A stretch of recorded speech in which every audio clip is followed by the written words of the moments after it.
in what are the stresses in oblique plane. Just now I told, whenever we are applying the force on a inclined plane, okay, or oblique plane also we can call, there are two types of stresses will develop. Perpendicular to the plane, one stress, it is sigma n, that is normal stress. Parallel to the plane, another force will develop, okay, like this. Perpendicular to the plane, sigma n, okay, and parallel to the plane, it is tau. We can call it as tangential stress or shear stress. Okay, the symbol we are taking for shear stress, tau, or tangential stress also we can call, because it is acting tangentially to the surface.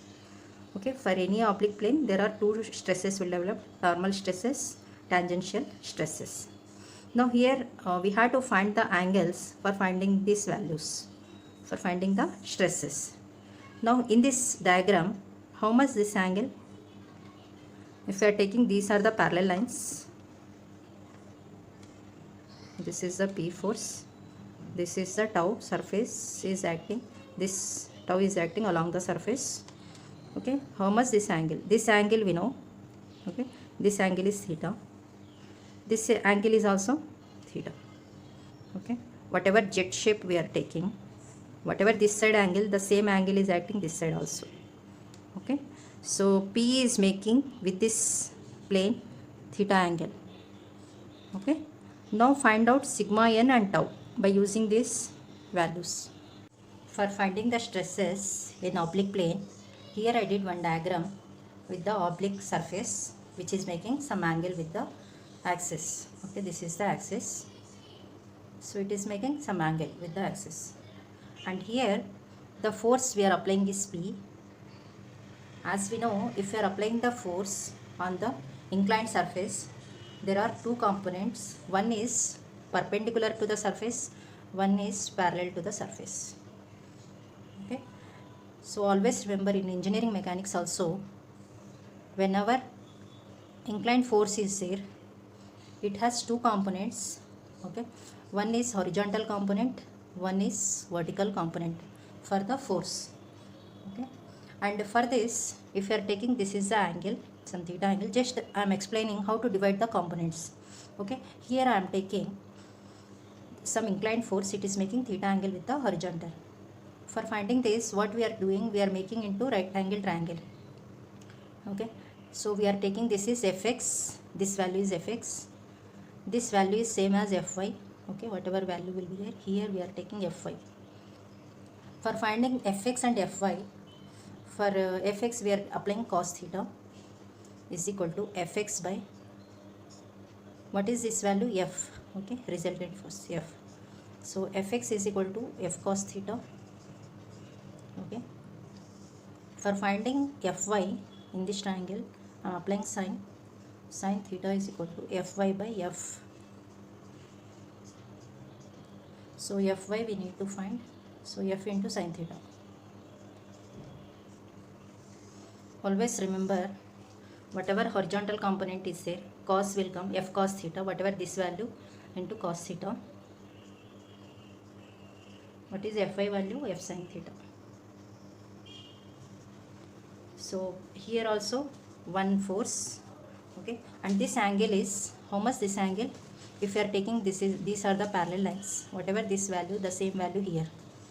Okay, here one is perpendicular to the surface, the another one is parallel to the surface. So what are the components here? Wherever this angle is coming, okay, it is coming cos, in terms of cos of this f. Okay, here we are taking P, we can write P cos theta. Okay, one component. The another component is P sin theta. Okay, so these two are the components for this applied force. Here we need to find, as I told previously, for the oblique section, whenever force is acting, there are two types of stresses will develop. One is along the surface, one is perpendicular to the surface. So whatever stress will develop perpendicular to the surface, it is called normal stress. So normal stress formula means force along the perpendicular direction, that is P sin theta by area. Let us take this area is, whatever area of the oblique it is, let us take A dash. Okay, for shear stress is developed along the surface, the force is P cos theta per given area. It is the A dash. Let us take. Here how to find this area, inclined surface area means just do one vertical line here. This is the cross sectional area of this given section. Okay, this is A dash. If you do separately diagram, this is A dash, this is making theta angle, okay, this angle, and this is A. Here I am taking, this is A. Our main aim is we need to find A dash. Okay, so here we can take sin theta is equal to A by A dash, A by A dash. So when you find A dash here, A dash is equal to A by sin theta.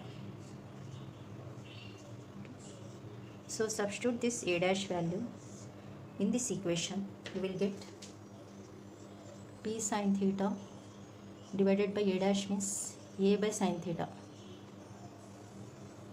We can get here, I will write P sin theta into sin theta means P sin square theta by A. P by A sin square theta. For finding shear stress, we have to apply A dash, P cos theta. What is A dash? A by sin theta. A by sin theta. Okay, here we can write P by A cos theta. This sign will come here, sin theta. So here we can write P by 2A. Here I am taking 2 and 2 this side and this side. Sin theta cos theta I am writing P by 2A as it is. 2 sin theta cos theta means it is the formula sin 2 theta. Okay, this is the shear stress or tangential stress.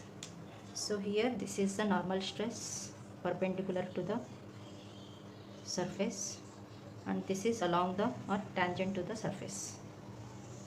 There are two stresses will develop for the oblique section. Oblique section means which is making some angle with the horizontal surface or with the axis. Here after defining this, for any stress, okay, we need magnitude, okay, of the applied force and direction as well as angle of the plane. We need three quantities for defining any stress. Okay, so in the last classes I am telling, if magnitude is necessary for that quantity, it is called scalar quantity. Okay, for example, I am taking distance and pressure. In last classes also I explained distance. If 5 meters distance is given, we can mark 5 meters distance. Here for pressure also 10 bar, 20 bar, 30 bar, like that. So these are required only magnitude. That's why it is called scalar quantity. Okay, for force, okay, for force we need magnitude as well as direction. Okay, some 10 Newton force is acting along the y-axis, along the z-axis, or in the left side direction. Like that we have to give the direction also. For both magnitude and direction, we are calling that quantity is called vector quantity. Okay, and scalar quantity, vector quantity. For stress, now I told for defining the stress, okay, we want magnitude as well as direction as well as how much angle that plane is making. We need these three quantities for the stress. That's why stress can call it as tensor vector quantity. Okay, here I am writing for scalar quantity one more name, tensor quantity of 0th order. Always remember, 0th order means it is scalar quantity. Okay, and tensor quantity of first order means it is a vector quantity. And here the next one is, that is tensor vector quantity means it is tensor quantity of second order.